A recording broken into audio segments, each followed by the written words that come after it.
Hi everyone, I'm Dale Smith, aka Journo Dale, and we're here to talk about Canadian politics.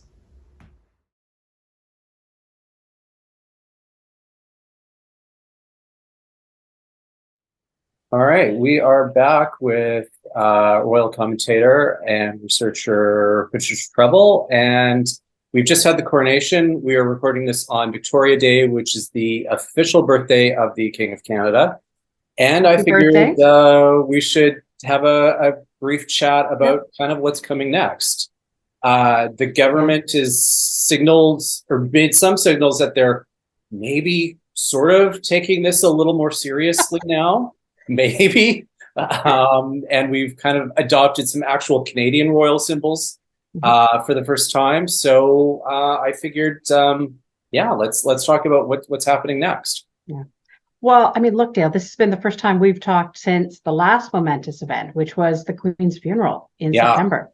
Um, and we've had, I mean, I was in London for the coronation. Very wet, spectacular, but very wet. and Um, I was in the Ottawa ceremony, and it was yeah. nice and sunny for a change. Whereas So. the flip from the funeral when Ottawa was just a complete That's wipeout due to exactly what I rain. was thinking. Yeah. So, Wow. Oh, they could have used it, man. Oh my goodness. I haven't been so wet in a long time, but it was worth it. But it was interesting because in the last year, we've had three huge events, huge royal events. We've had the Platinum Jubilee, we've had the Queen's funeral, and now we've had the coronation. And it kind of felt like the culmination of this almost like year of change. Because I mean, let's face it, when everyone saw her on that balcony at Platinum Jubilee, everyone had the same thought as me, I think, which is that's likely the last time we're going to see her there. And it turned out to be the last time. Um, I but still it's have hope fascinating. she would live to be 105, but that was my optimism. Well, a good long life. My goodness, 96. Yeah. But when I'm looking back at this and the 6 months really, or 8 months, yes, almost 8 months for the king between his accession, of course, with the queen's death and his coronation. And it's interesting to see the changes. So, I mean, the Canadian moves, I'm going to say, caught me completely off guard. I started getting texts from people going, "You're not going to believe what's coming. You're not going to believe what's coming. He's going to be on." And I was like, "What?" Blow me over with a feather. I was not expecting that. They had Mhm. they had put it off for so long, Dale, that I was Yeah. just assuming, he was going to be on a stamp. They'd announced that. I thought that's going to be it. They're going to go Australia's way. He's not going to be on currency, but he's going to replace his mom on the 20. And think about it though, from another point of view. Otherwise, who are you going to put on the 20? What are Yeah. you going to put on the 20? And then that becomes a political hot potato, a regional hot potato. Yeah. So I think actually, in some way, he is the default, the easy choice. And then for the currency, I'm going to be honest, I'd love somebody to do, I don't know if you can do freedom of information for the Royal Canadian Mint, because they are, they make money. Yeah. They wanted him on currency. You felt it. They had him on some commemorative coins and you knew they wanted him on currency. Yeah. But it I'm just surprised surprised that they me. didn't have the effigy already ready to go. But that's me personally. Yes, that didn't surprise me. That takes a very, very long time. I mean, I thought that the Brits moved quite quickly putting them on currency, and the currency were popping up, the coins were popping up in when you got change. The few times you get change, Britain is completely electronic. Um, and but I think what's going to happen is, especially for the bills, it's going to be the next time there's a transition. Next time they do the makeovers. They do now quite regularly, almost every, I think, 5 years or something like that. Um, but it was also fascinating seeing the Canadian contingent in London. And I think there Okay. was actually more Canadian presence in London for the coronation than there was Crown in Canada for the coronation. Yeah. Yeah, a lot. There was a lot. Yeah. And I think that does speak to kind of Canada's place within the Commonwealth as well, which I Mhm. don't think enough people necessarily appreciate. No, it certainly because Ralph Goodale, who was he's the Canadian High Commissioner to Britain. He was on BBC several times, Yeah. that day. And I was watching quite closely on the big screen in Hyde Park, getting wet. But then back in my hotel room working like every journalist does, and I wasn't seeing the other high commissioners there. So there is a real sense that Canada is the senior realm. But it was just lovely seeing going down the Mall from Buckingham Palace, and you had Union Jack Canadian flag, Union Jack Australian flag, Union Jack. All the realm countries were represented down the Mall. Yeah. You had the RCMP, of course. There was the big event at Windsor Castle, which was a bit surprising. He was formally presented with his own horse, Noble. The others were, of course, given to his mother. Yeah. And we're going to see them on display again. We'll see another little burst of it for Tripping the Color, because Tripping the Color is going to be a little later this year because of everything. Middle of June. And so we're going to see again the Royals. They ride RCMP horses for that. Right. So, yeah. All right. And the next thing I think we should talk about is royal tours. Ralph Goodale said we should expect one from the King before too long, even though he was just recently here. We did just see Princess Anne here on a working tour for her duties as Colonel-in-Chief of the 8th Hussars. I believe it is. And we saw Edward doing a working visit a couple of months before that. Are we going to see more working visits, do we think, maybe, than official tours? Or how do you see this playing out? We've always had working visits. So, I mean, before the pandemic, the last one that I did was for Sophie, who's now Countess of Wessex, who's now the Duchess of Edinburgh. She's married to Edward, just for everyone who can't keep track of everyone.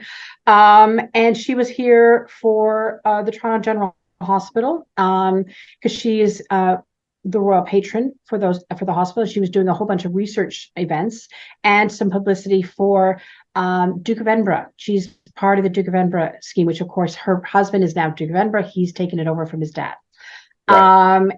We've always had them, but they've been really incredibly low key. And Edward was kind of like that. I mean, you barely knew he was in country and then he was gone. Whereas Anne was a lot more publicity.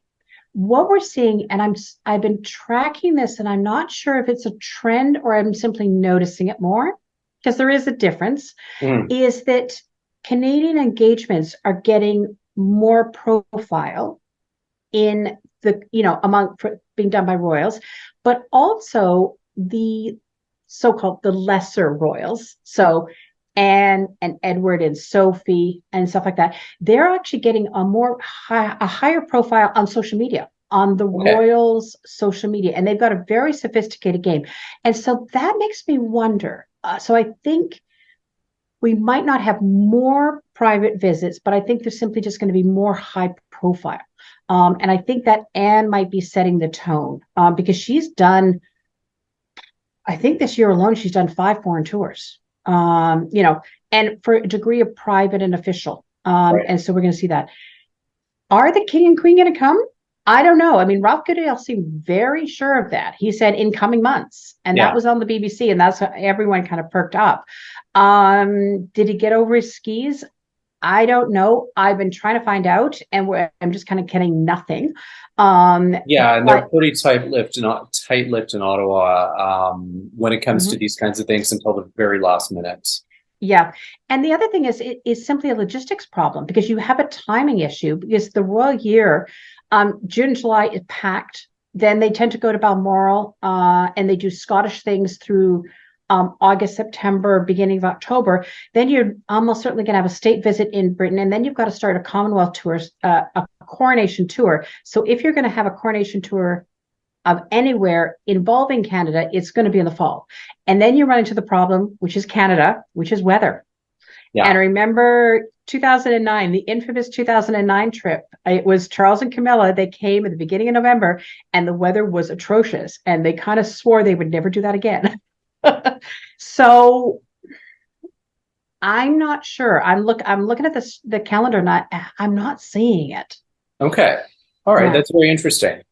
And speaking of other royals, it has been forever since Will and Kate have been in Canada. They've only done one tour here so far as I can recall. No, they've done two. Okay, So right. they were here just the minute after they got married. They were here Right. in 2011. The huge crowds. Remember, like 250, 300,000 people on Parliament Hill for Canada Day. Crazy. And then they came to the West Coast in 2016 with their Right. kids. Right. It Now, was of the course, they West only Coast had one. 2 kids at the time. Now they have 3.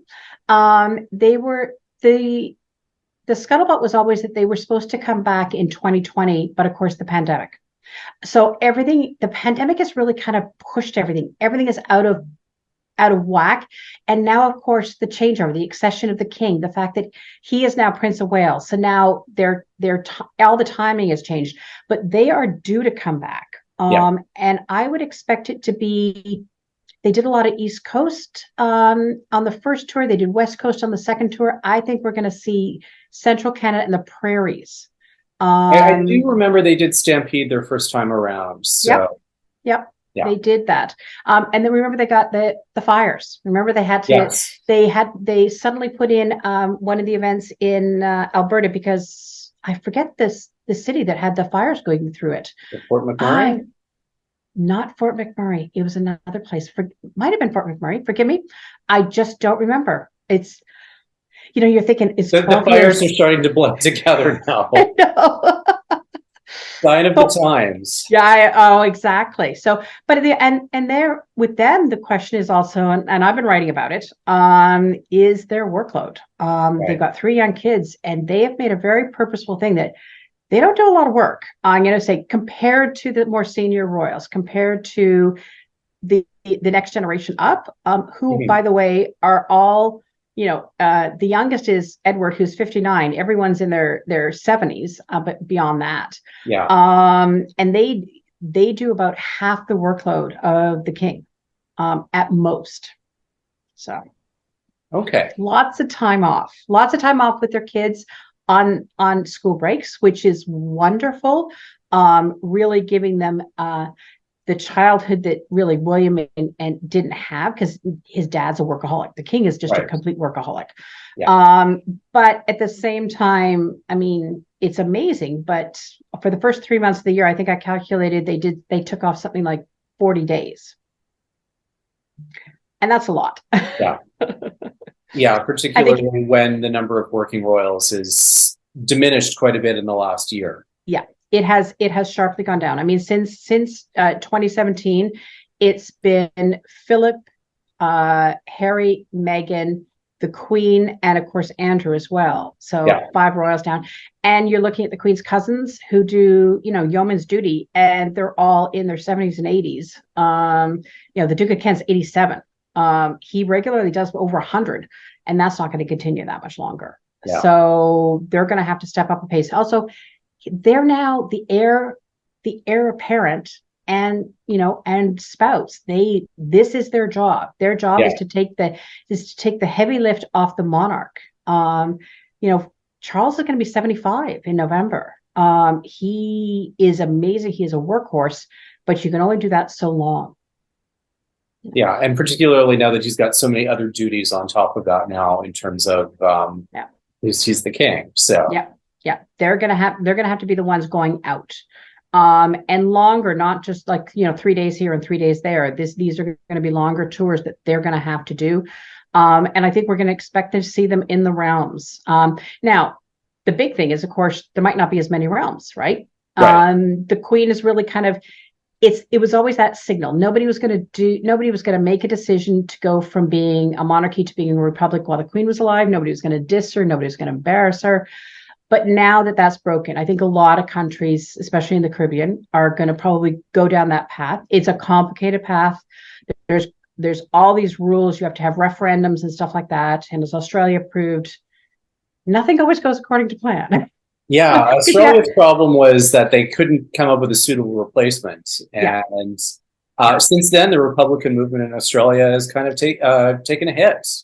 Yeah, but also on the flip side, the monarchical movement in Australia has really gotten its act together in a way that is kind of like is surprising. I mean, for the coronation, they had balls, they had events everywhere across the country.